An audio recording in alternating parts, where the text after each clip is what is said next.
देश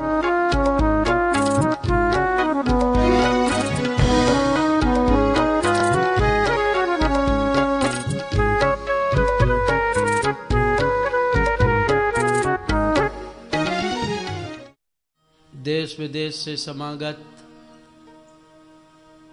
आध्यात्मिक चेतना का विस्तार करने वाले हमारे अपने ही आत्मीय बंधुओं, देवी स्वरूपा माताओं, बहनों, विगत कई दिनों से आप परम पूज्य गुरुदेव का संदेश पावन प्रज्ञा पुराण कथा के माध्यम से सुन रहे हैं और इस चिंतन के द्वारा धर्मशील कर्मशील बनने का प्रयत्न पुरुषार्थ कर रहे हैं। प्रज्ञा पुराण कथा का सत्संग चल रहा है और सत्संग ही हमारे जीवन का सबसे बड़ा जौहरी है। हमारे मन रूपी हीरे को चमकाता है, उसको मूल्यवान बनाता है। एक बार एक राजा के पास में बड़ा कीमती हीरा एक व्यक्ति दे करके गया और राजा ने तमाम जौहरियों को बुलाया कि इसकी कीमत आंको।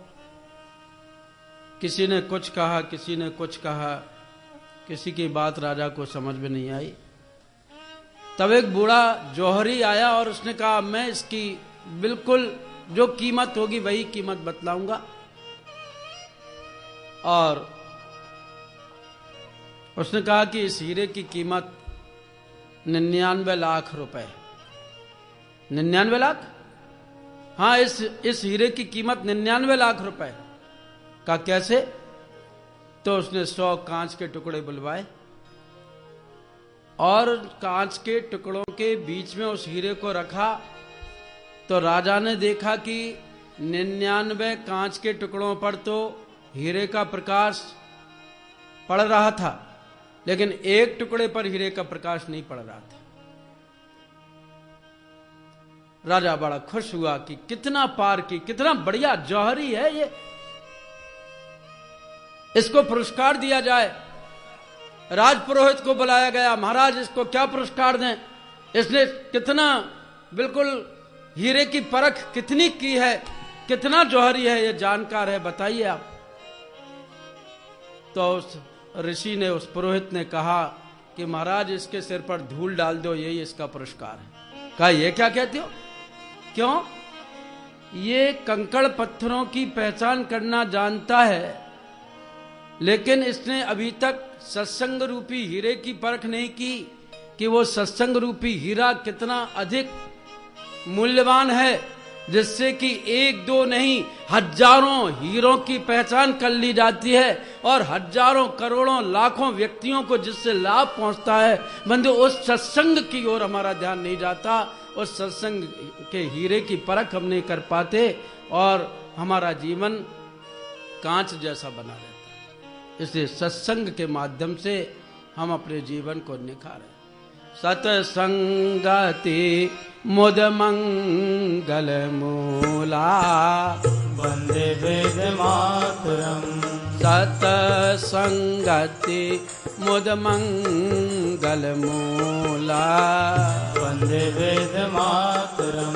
सोई सिद्धि अरु सब साधन फूला, वंदे वेद मातरम। सोई सिद्धि अरु सब साधन फूला, वंदे वेद मातरम। 60 सुध रही सत्संगति पाई, वंदे वेद मातरम। वंदे वेद मातरम। पारस परस धातु सुहाई, वंदे वेद मातरम। वंदे वेद मातरम। बिन सत्संग विवेक न होई, वंदे वेद मातरम। राम कृपा बिन सुलभ न सोई, वंदे वेद मातरम। सत्संग रूपी जौहरी ही विवेक के हीरे की पहचान करता है। और ऐसा जौहरी हमको आसानी से प्राप्त हो गया। आइए हम अपने जीवन को चमकाएं, प्रकाशित करें, जगमगाहट से भर दें। इसके लिए आप परम पूज्य गुरुदेव के योग चिंतन को पावन प्रज्ञा पुराण की कथा के रूप में सुन रहे हैं। यह कथा मनुष्य जीवन की व्यथा को दूर करने वाली है। यह कथा हमारे जीवन की थकावट को मिटाने वाली है। यह कथा हमको अंधकार से प्रकाश की ओर ले जाने वाली है। यह कथा जीवात्मा को परमात्मा से जोड़ने वाली है। और जो जीवन रूपी पुष्प मुरझाया हुआ पड़ा है, उस पुष्प में पराग पैदा करने वाली पावन प्रज्ञा प्राण की कथा हम हृदय पट खोल करके सुने, ध्यान पूर्वक सुने, कान लगा करके सुने। हमारे जीवन में परिवर्तन आएगा, मनोकामनाएं पूरी होंगी और हमारा जीवन योग धर्म की ओर प्रवृत्त होगा, जैसा कहा गया है। सुनो कथा यह ध्यान लगाकर, श्रोताओं अति ध्यान से, नमन करो नतमस्तक होकर, हाथ जोड़ सम्मान से। सुनो कथा यह ध्यान लगाकर, श्रोताओं अति ध्यान से, नमन करो नतमस्तक होकर, हाथ जोड़ सम्मान से, नमन करो सम्मान से। सुनो कथा अति ध्यान से।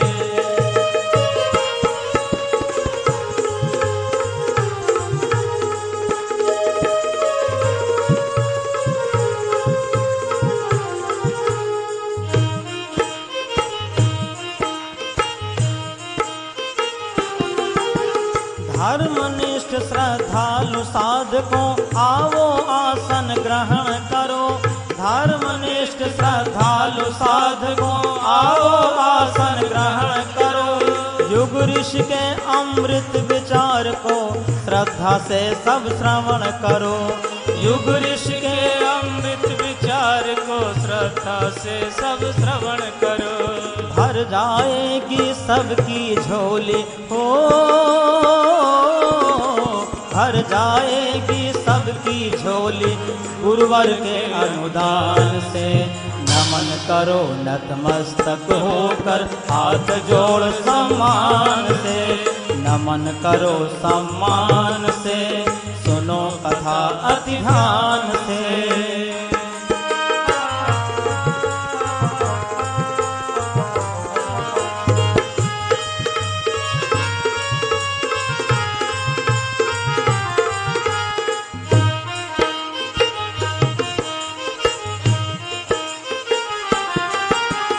आज समस्या है जैसी वह समाधान दर्शाया है। आज समस्या है जैसी वह समाधान दर्शाया है। जीवन जीने का स्वरूप समुचित ऋषि ने समझाया है। जीवन जीने का स्वरूप समुचित ऋषि ने समझाया है। लाखों लाख प्रबुद्ध जुड़ रहे हो, लाखों लाख प्रबुद्ध जुड़ रहे इस प्रज्ञा अभियान से। नमन करो नतमस्तक होकर, हाथ जोड़ सम्मान से। सुनो कथा यह ध्यान लगाकर, श्रोताओं अति ध्यान से। नमन करो नतमस्तक होकर, हाथ जोड़ सम्मान से। नमन करो सम्मान से। सुनो कथा अति ध्यान से। नमन करो सम्मान से। सुनो कथा अति ध्यान से। ऐसी पावन प्रज्ञा पुराण की कथा जो हमको आत्मज्ञान और आत्म सम्मान प्रदान करने वाली विशेष विभूति है, आप श्रवण कर रहे हैं। और अभी तक अब आपने ज्ञान विज्ञान, धर्म कर्म, नीति प्रीति तथा धर्म संस्कृति के अनेकानेक आख्यान सुने और इस ज्ञान सत्र में महाप्राज्ञ कात्यायन जी महाराज और अगस्त ऋषि का जो संवाद चल रहा है, उसकी ज्ञान गंगा निरंतर प्रवाहित हो रही है, जिसमें आप विगत कई दिनों से स्नान कर रहे हैं। पिछले प्रसंगों में आपने मत्स्यावतार भगवान की कथा सुनी।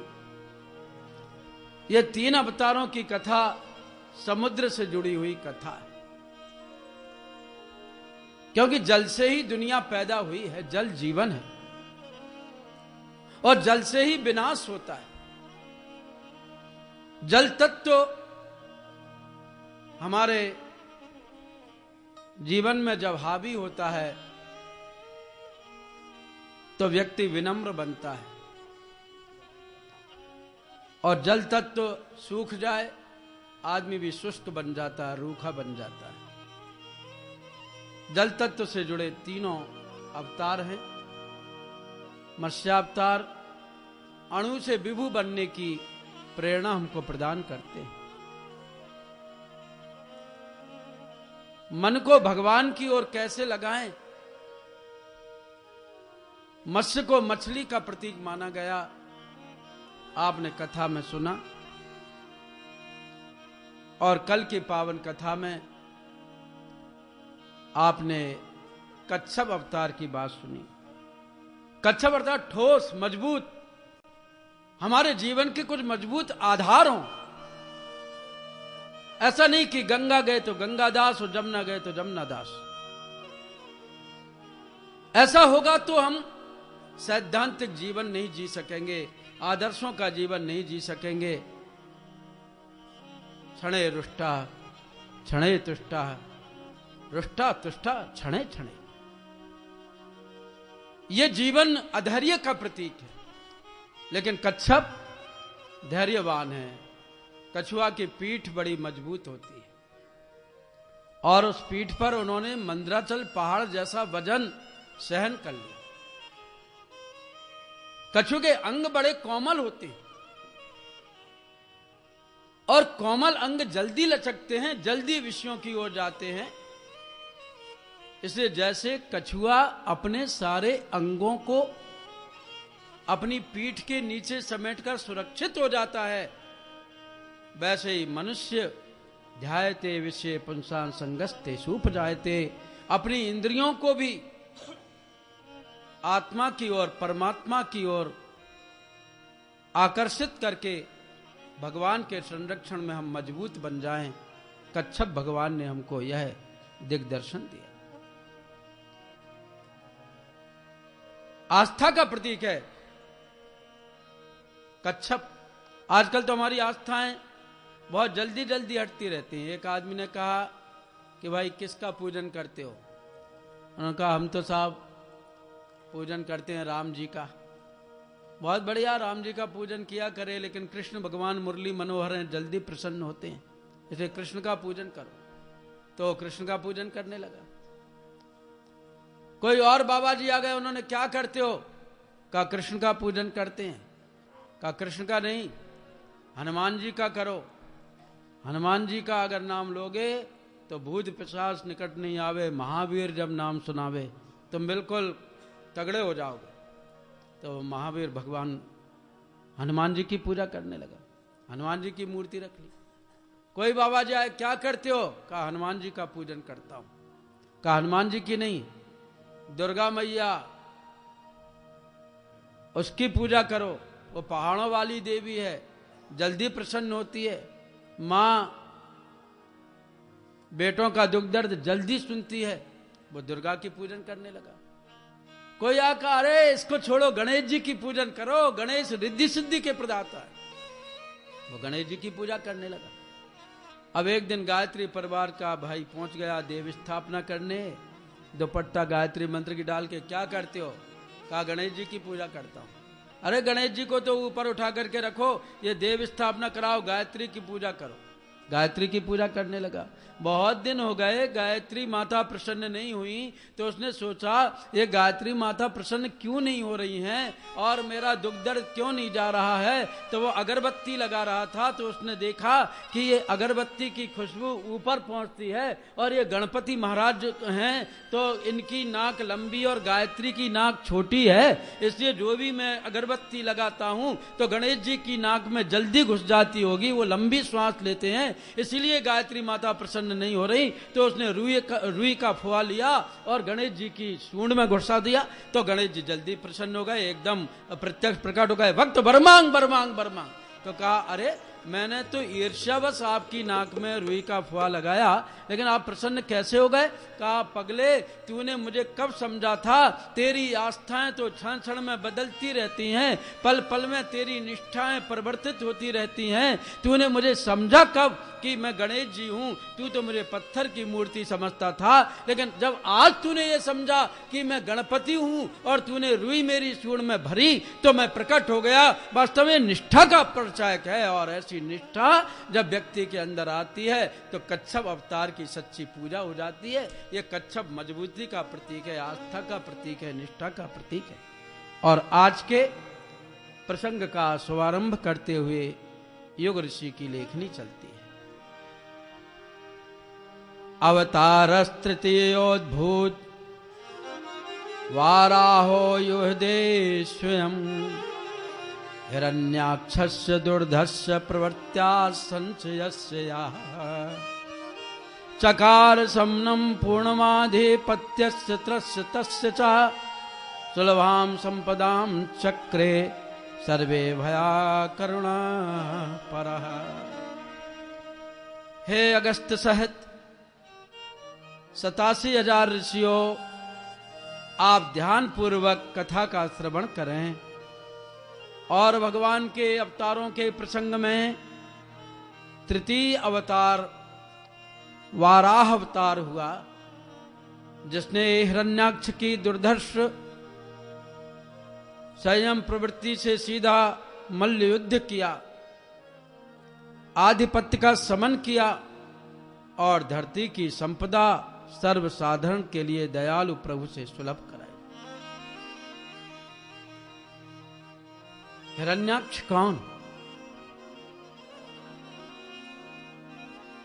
कैसे ये जन्मा, और भगवान भी बड़े विचित्र हैं। भगवान का जीवन भी बड़ा विचित्र है मनुष्य जाति के सामने।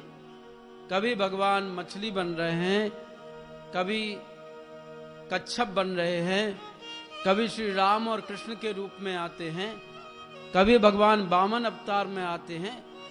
लेकिन आज भगवान के मन में कौन सी बात उठी कि वो बाराह बने।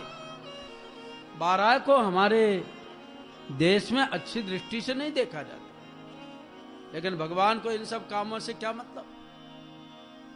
उन्होंने तो कहा कि जब कण कण में भगवान है तो मैं किसी भी रूप में अवतार धारण कर सकता हूं। वैसे तो 24 अवतारों की कथा हमारे पुराणों शास्त्रों में आती है, लेकिन तुलसीदास जी महाराज को यह भी लिखना पड़ा है, नाना भांति राम अवतारा, रामायण सतकोटि अपारा। भगवान श्री राम के ही 100 करोड़ चरित्र हैं।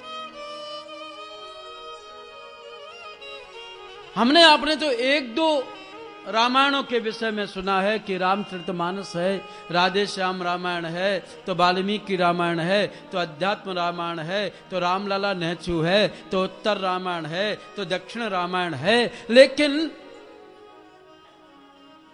सांगली महाराष्ट्र में मैंने एक स्वामी जी के आश्रम में स्वयं अपनी आंखों से 150 प्रकार की मूल रामायणें देखी।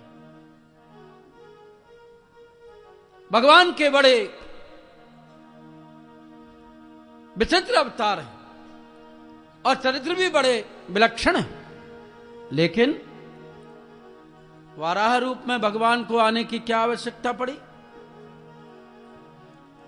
जय अरु विजय जान सबको, जय अरु विजय जानी सबको। द्वारपाल हरि के प्रिय जो, द्वारपाल हरि के प्रिय दो। जय अरु विजय जाने सबको, जय अरु विजय जाने सबको।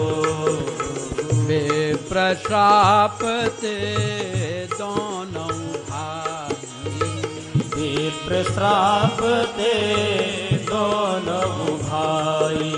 तामस असुर देह तिन पाई, तापस देह असुर तिन पाई। कनक काश्यप अरु हाटक लोचन, कनक कशिप अरु हाटक लोचन। जगत विदित सुरपति मद मोचन, जगत विदित सुरपति मद मोचन। विजयी समर वीर विख्याता, विजयी समर वीर विख्याता। हरि वराह बपु एक निपाता, हरि वराह वपु एक निपाता। कोई नर हर पुनि दोसर मारा, कोई नर हरि दोसर पुनि मारा। जन प्रहलाद सुजस विस्तारा, जन प्रहलाद सुजस विस्तारा। हमारे शास्त्रों में पुराणों में ऐसी कथा आती है। भगवान श्री विष्णु के दो द्वारपाल सुप्रसिद्ध हैं, एक जय एक विजय। विजय जिसने विश्व पर विजय प्राप्त की हो, और जय जिसका राष्ट्र में सम्मान हो। आज भी जय विजयों की कमी नहीं, आज भी द्वारपालों की कमी नहीं। लेकिन आज के द्वारपालों को क्या कहें? अगर साहब से मिलना हो, चपरासी स्टूल पर बैठा हो, तो जब तक 10 का नोट नहीं ले लेगा तब तक वो साहब के पास में स्लिप नहीं पहुंचा। और एक द्वारपाल वो भी है, राम द्वारे तुम रखवारे, राम द्वारे तुम रखवारे। होत न आज्ञा बिन पैसारे, होत न आज्ञा बिन पैठारे। जय हनुमान ज्ञान गुण सागर, जय हनुमान ज्ञान गुण सागर। जय कपीस तिहु लोक उजागर, जय कपीस तिहु लोक उजागर। महावीर विक्रम बजरंगी, महावीर विक्रम बजरंगी। गोमति निवार सुमति के संगी, सुमति निवार सुमति के संगी।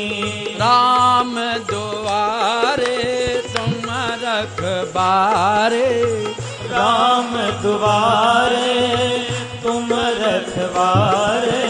होत न आज्ञा बिन पैसारे, होत न आज्ञा बिन पैठारे। सब सुख लाहि तुम्हारी सरना, सब सुख रहे तुम्हारी सरना। तुम रक्षक काहू है नहीं डरना, तुम रक्षक काहू को डरना। हनुमान जी भी एक महान द्वारपाल, सब कुछ है भगवान के।